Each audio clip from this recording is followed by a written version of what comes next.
কি মন প্রাণ সমস্ত কিছু ভেঙে গেল তো? আমারও হচ্ছে। এডিট করতে বসে এত মনটা খারাপ লাগছে না, এক মুহূর্তে মনে হচ্ছে আমি যাই গিয়ে একটুখানি দর্শনও করে আসি, আবার ভিডিও বানিয়ে নিয়ে আসি। কিন্তু সেটা তো এই মুহূর্তে সম্ভব নয়, কিছু করার নেই।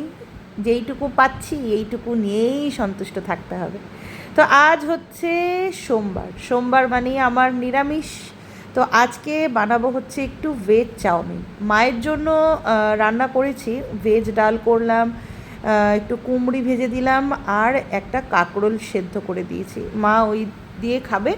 আর আমার আর অলিরানির জন্য বানাবো হচ্ছে চাউমিন। নিজের পাকামির দোষে আজকে চাউমিনটা গলে গেছে জানেন। আমি সকালবেলা ঘুম থেকে উঠে আজকে একটা এক্সপেরিমেন্ট করতে গেছিলাম।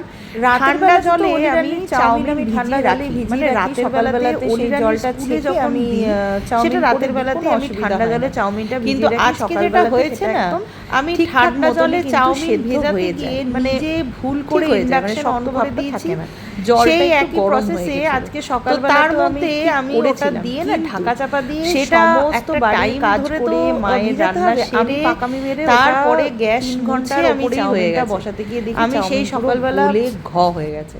তো কিছু করার নেই, আমি আর অলিরানিই তো খাবো, ওই গলা চাউমিনই খেতে হবে আর কি।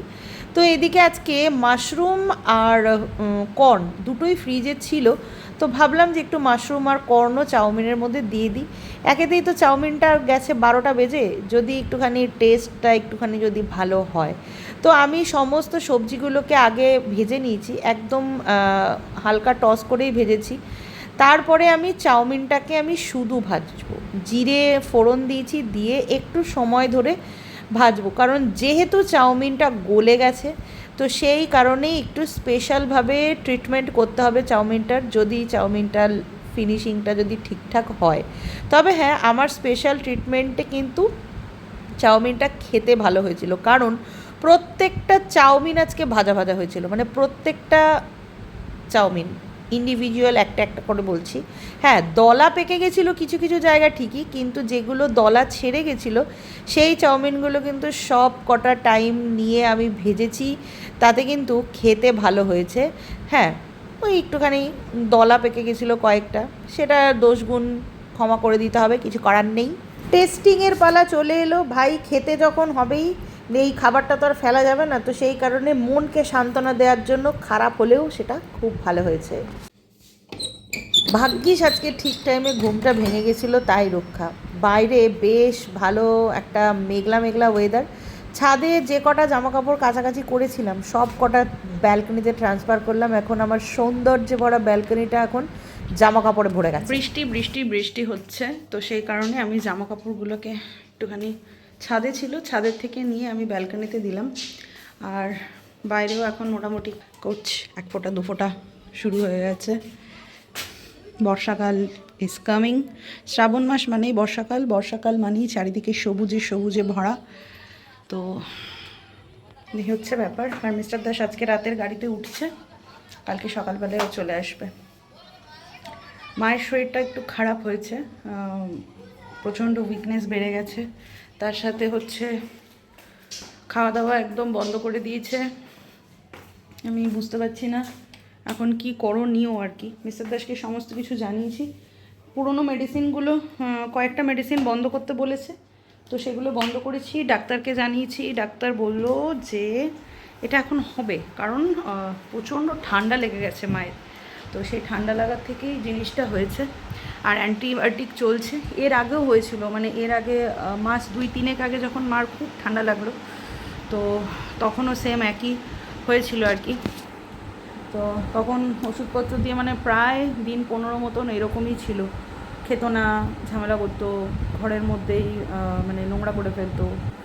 তো দেখা যাক, মিস্টার দাস কালকে সকালবেলায় আসবে, সে তারপরে ডাক্তারের কাছে নিয়ে যাওয়া হবে। তো আজকে অ্যাপয়েন্টমেন্ট করেছিলাম, কিন্তু আজকে ডাক্তার আসবে না, তো সেই কারণে আজকে আমি নিয়ে যেতে পারছি না।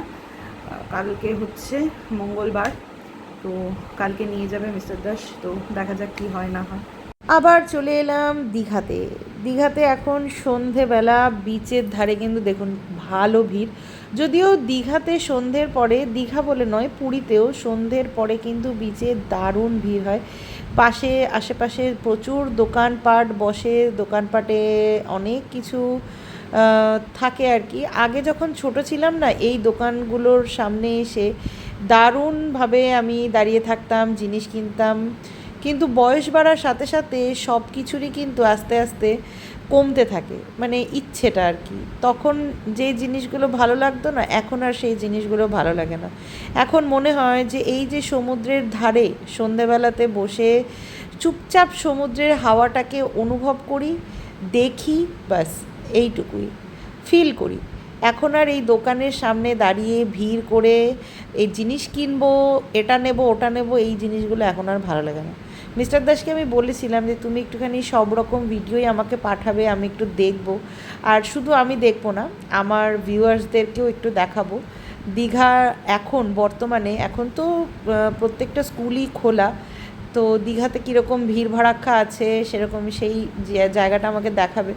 তো ও আমাকে সেই কারণে একটু ভালো মতনই ভিডিও করে দিয়েছে। কিছু ভিডিও আবার মানে করতে পারেনি ঠিকঠাক মতন, মানুষের পা তুলে দিয়েছে। কিন্তু দেখলাম যা, বুঝলাম যা, দীঘা এখন 12 মাসেই ভিড় থাকে। স্কুল ছুটি বা সেরকম কোনো ব্যাপার নয়, প্রচুর লোকের সমাগম হয়েছে দীঘাতে রথের জন্য আর কি, স্পেশালি। বেশ ভালো।